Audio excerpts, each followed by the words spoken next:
আসসালামু আলাইকুম। Dancy YouTube channel থেকে স্বাগত জানাচ্ছি সবাইকে। আজকে আমরা দেখাচ্ছি সিম্পল করলা ভাজি। আমরা মাসলি করলাকে সাদাভাবে ভাজি করতে ভালোবাসি। প্রথমে কড়াইতে তেল এবং পেঁয়াজ কুচি দিয়ে দিলাম পরিমাণ মতো। চুলাটাকে এই পর্যায়ে আমি হাই হিটে রেখেছি। তো এর সাথে আমি একটু লবণ দিয়ে দিব পরিমাণ মতো। এই পরিমাণ মতো লবণ দিয়ে দিলাম। এরপর আমি নাড়াচাড়া করব ভালোভাবে। এরপরে আমি কাঁচা ঝাল যেটাকে কাঁচামরিচ বলে, এটা আপনার পরিমাণ মতো দিয়ে দিল। এখানে আমি 3টা মরিচ ফেলে দিয়েছি।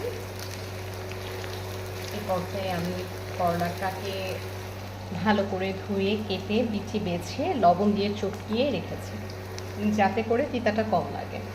তো আমাদের করলা ভাজিতে তেমন একটা তিতা হয় না। আপনাদের কি হয় সেটা একটু জানাবেন। আমরা এটা খালি কখনো চিংড়ি মাছ দিয়ে করি, কখনো আলু দিয়ে করি, ডিপেন্ড, যখন যেভাবে খেতে ইচ্ছা করে। আপনারা কীভাবে খান কমেন্ট করে জানাবেন। তো আমরা একটু পেঁয়াজ সেদ্ধ হওয়া পর্যন্ত পেঁয়াজটাকে একটু তেলে ভেজে নিচ্ছি। একটু ভাজা হয়ে গেছে, এখন আমরা ঢেলে দিচ্ছি করলাগুলোকে ভালো করে ধুয়ে পানি ঝরিয়ে নিয়েছে। দেখেন সবুজ সবুজ। আমার কাছে আমরা কাছাকাছি সেদ্ধ পছন্দ করি, খুব বেশি ভাজা একটা দিকই আছে, খুব বেশি ভাজা আমরা পছন্দ করি না। তো মশলাটা আমি সবুজ সবুজ খাবো, মশলাটা পরে দেবা।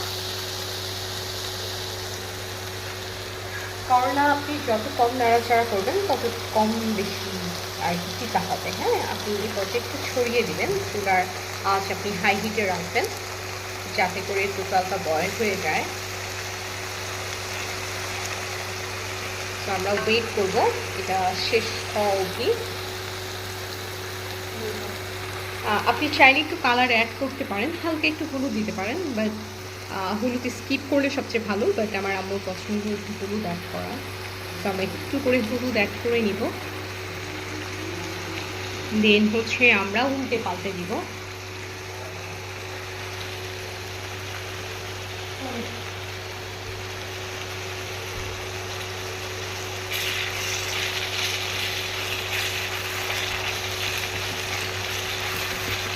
আস্তে আস্তে কালারটা ছড়িয়ে যাবে, করলা বেশি নাড়া যাবে না। সো এর জন্য আমি অল্প একটু নেড়ে দিয়েছি, কারণ এতে করে ফিকা হয়ে যেতে পারে, তারপর বেশি নাড়া দেওয়া যাবে না।